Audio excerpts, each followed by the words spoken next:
guys, how are you? Welcome to a new class. Welcome to a new semester. I'm your instructor, Miss Cribs, and welcome. So the point of this video is to prepare you for a successful semester in this course. So what I did is I made a little list. I made a little list of some key things that I thought were very important to being successful in this course. And I thought I would share it with you guys. So the first thing that I have on my list is a computer or a laptop. So it is very helpful to have a computer or a laptop for this course. If you don't own a computer or a laptop, feel free to go to your local library, or you can go to a local campus. They have computer facilities as well. Utilize those. So you definitely want a computer, because that leads me to point number 2. Point number 2 is to have internet access. So it's great to have internet access at home to do your work, or you can go to, again, the local library or a local campus in order to utilize their facilities. The reason why you need internet access is for point number 3. Point number 3 is MyMathLab. MyMathLab is 100% necessary for this course. This is where you're doing all of your work. You're doing all of your homework, all of your quizzes, all of your exams are going to be in MyMathLab. So you definitely need the access code in order to do this course. There's no way around it. So make sure you get your MyMathLab signed up. And before I move on, I want to show you how it looks and how you would navigate through it. So let's take a moment and look at that before we move on to the other points. These are the books for the various classes. 306, 308, and 310. The books look like this, and these are custom books for Tomball campus. You can only get these at Tomball, and they come with MyMathLab. You can't buy them separately. This book is for college algebra, and you can buy the MyMathLab separately with this book. Again, these are the 3 books used for our math classes. Okay guys, let's take a look at MyMathLab, and what I'm going to do is I'm going to pull up Firefox. I would use Firefox or Chrome browser with MyMathLab because it works the best. Now you're going to go to www.mymathlab.com. As you see, it comes up right there, and your screen should look something like this. At this point, you're going to click on Register Now, Student, because you are a student. And then down here at the bottom, you're going to click on OK, Register Now. At this screen, they are going to ask you to enter the course ID. The course ID is on the syllabus, and it's also in the email that I sent.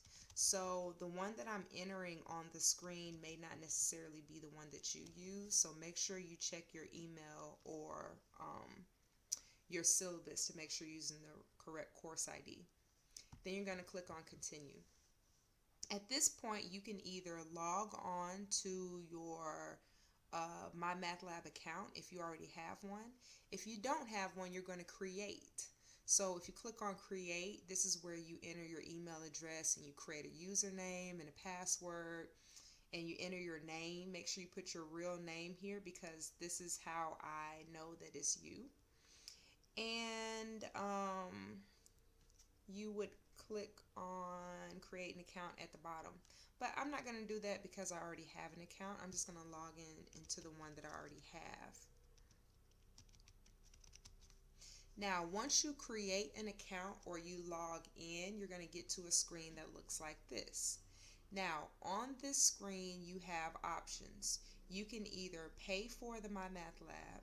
You can enter the access code that you get when you purchase your book, or if you don't have the book yet, you do have 14 days to get the book. So you can click down here at the bottom where it says get temporary access.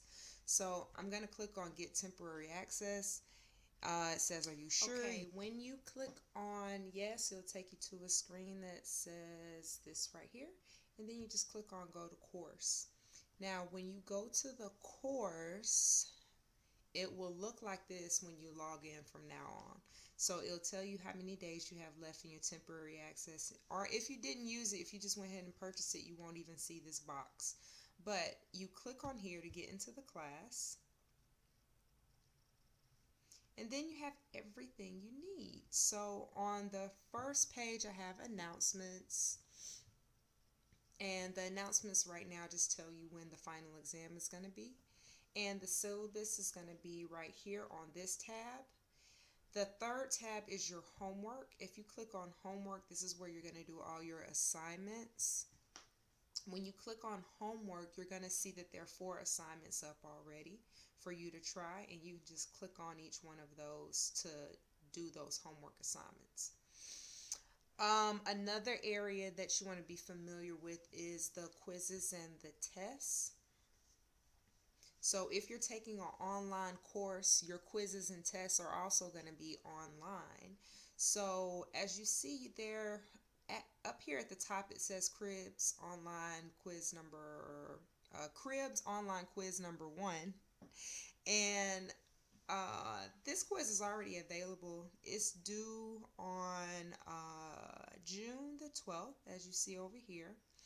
And you also get 2 attempts to take this quiz. So I wouldn't try this quiz until you finish the homework, because you see it's for sections 1-1 through 1-4, and your homework is for sections 1-1 through 1-4. So you want to make sure you do the homework first, then you take the quiz 2 times, and I take the highest of those 2 scores. The grade book is also another good area to be familiar with. This is where you see your scores for everything that you've taken in this class. You can click on show overall score to see your overall grade. It's going to be 0 right now because I haven't done anything. Discussion is where you can chat with other people that are in the class. I have put just a basic starter question up here, but this is basically an area where you can talk to other people in the class. Now, Smart Pen tutorials. If you go under Smart Pen, there is going to be some PDF files in here. If I go to chapter 1, section 1.1, and I'll just show you what this looks like.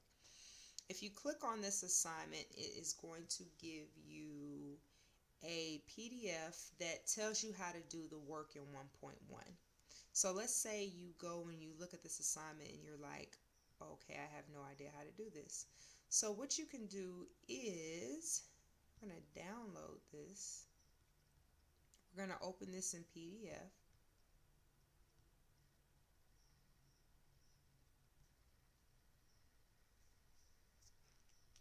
And I'm going to wait for it to think for a minute.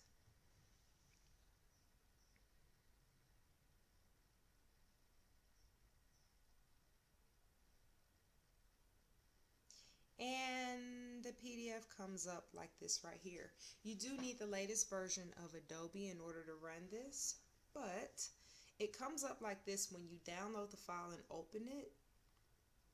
And what you see is a PDF, and it's basically walking you through some of the exercises in 1.1. But if you look down here at the bottom, which is the cool thing, if you click on play, it'll actually play my voice for that PDF and walk you through what's going on the paper. Okay, this starts section 1.1, and 1.1 deals with exponents and order of operation.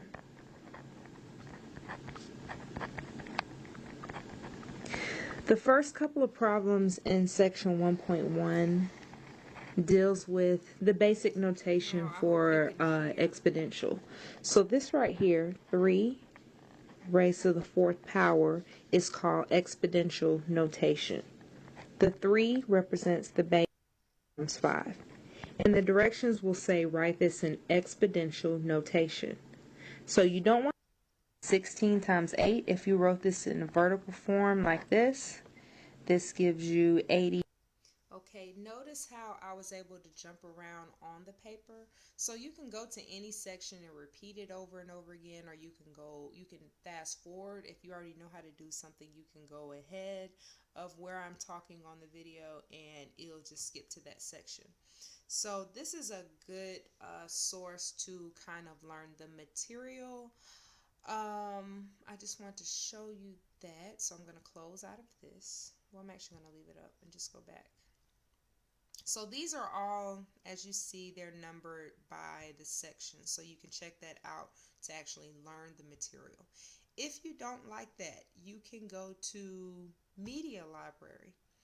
Now, if you go to the Media Library, this is where you can actually see videos on each section.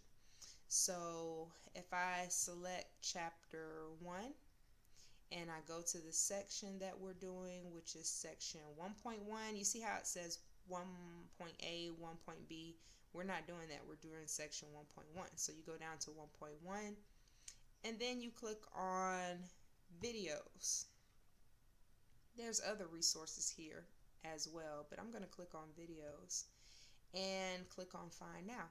And what will come up is videos for each one of the assignments that are in section 1.1. So you can watch a video on what is going on in that section if that's helpful for you. So you have a lot of different resources here that can During help you. this segment, we will introduce exponents and order of operations. Let's begin by looking at the following product. So you have a lot of resources. Now, everything below Media Library, like the chapter content, the study plan, all of that stuff is not necessary for the class. You can use that as additional resources, but the things that, like the announcements, the syllabus, homework, quizzes and tests, gradebook, discussion, smart pen, and the Media Library, that's where you want to focus everything on. So I hope this was helpful. Let's continue on with the list.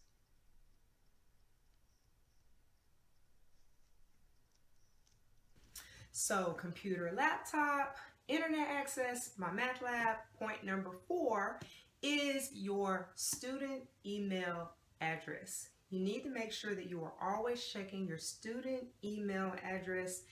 I do not mean your D2L.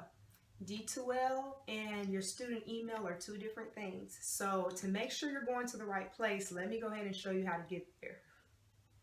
Okay, so I have Lone Star College website up, and I'm going to go to my Lone Star, and I'm going to log into my account.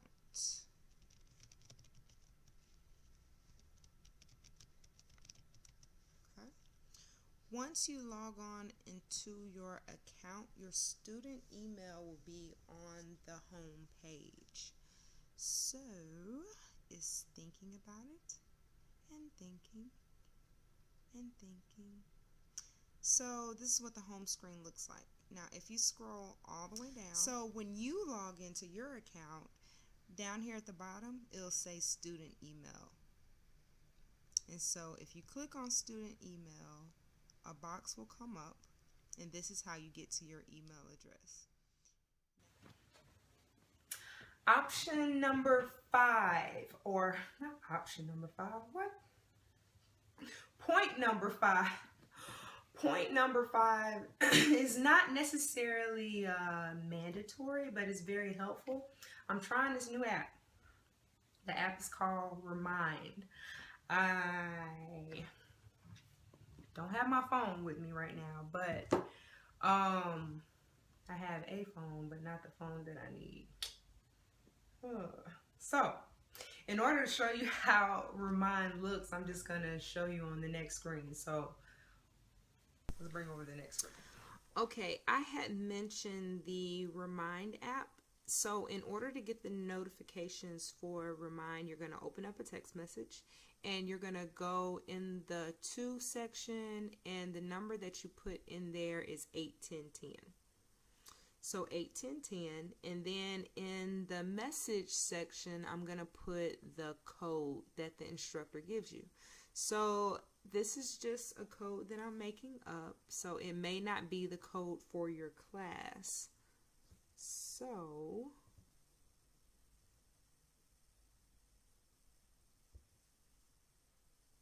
I'm going to do this. And it's going to say you have been added to Miss Cribb's class. Try the app, which is not necessary. This is the last message you'll get from the company. Like the rest of the messages will come straight from me. But if you want to sign up with the app looks like this. This is what the Remind app looks like. It has like the little message cloud and it says Remind. So I already have the app. It comes up and it looks like this. So it has everything in order. But this is not necessary. You don't have to do this app. You could just sign up for the text messages, which is completely okay. But just doing this one step will get you into the class so you actually get the reminders. You can also do this with your email. You could do this through your email address and they'll send messages to your email address as well. So if you don't want to use your phone, but there you go. Last but definitely not least, you have to have an open mind and you have to have time management. Please manage your time wisely with this course. Because it's online, you're not seeing an instructor face to face every day. So you got to make sure that you're utilizing your time the correct way.